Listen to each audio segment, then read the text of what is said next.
Patriotic Front Kalonzo Musyoka otudo piny owacho kod paro ma kwalo ombulu e yiero madundo Mbeere North, Magarini, Malava kod kuonde mamoko. Kalonzo siemo duol mar IEBC mondo obed motang' kendo tim mana ratiro ne Jo-Kenya e yierogo. Walter Nyambaga nigi mathoth.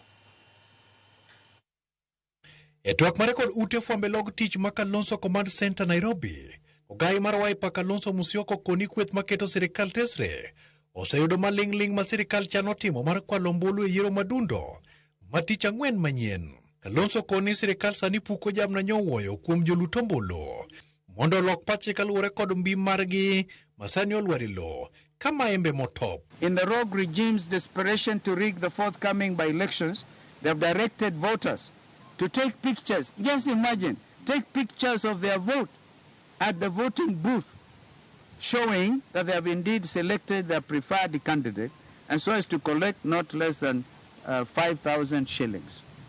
Yani unapiga picha hapo kwa unajificha alafu unatuma.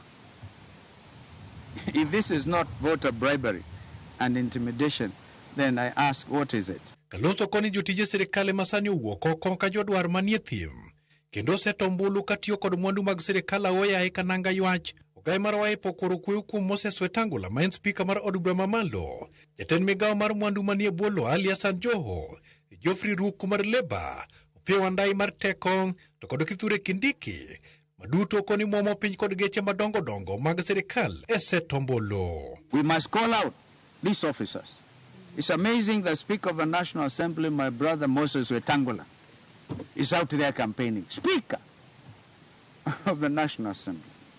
Speaker of the National Senate, of the Senate, Emerson Kingi, Cabinet Secretary for Mining, Hassan Joho, is everywhere, crisscrossing Magarini constituency.